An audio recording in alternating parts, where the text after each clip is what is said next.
David, talk to me about the Built ISG heat shrink machine.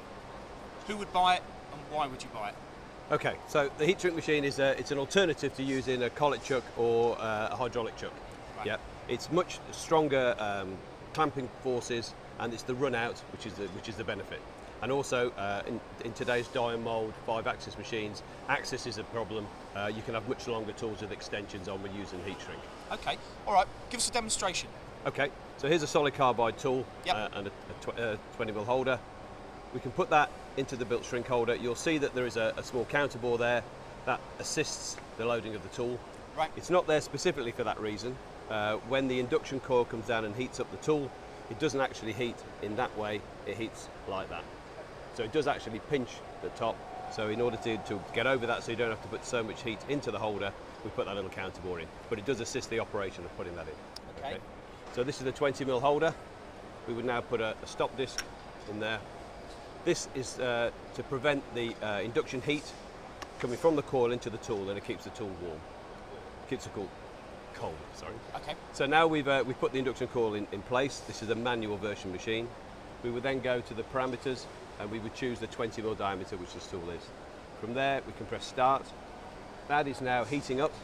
The induction coil is working.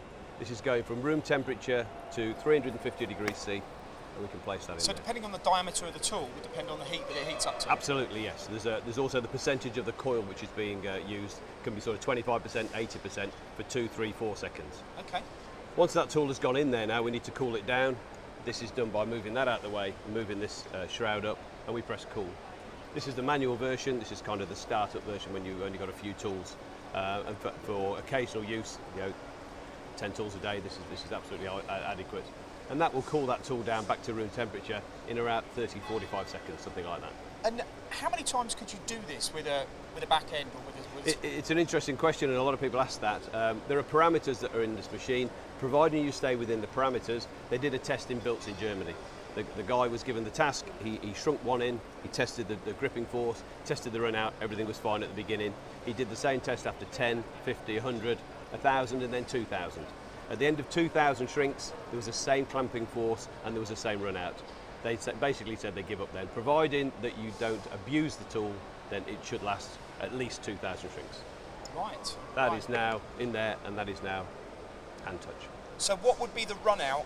I suppose it depends on the length of the tool, But normally at 2 times D, you're looking at 3 microns run out. Yeah. Okay. Which is a vast improvement for your collet chuck. So that was the manual version, so this is the automated version.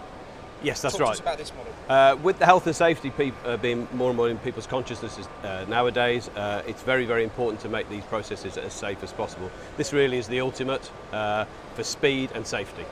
This is a high-speed steel cutter, which we will put in exactly the same way as we did on the manual machine. Okay. We call in the correct parameters and we press start. You will see that this time everything is automatic. Right. Down comes the induction coil, positions itself in the correct position, and the induction coil will then start to heat.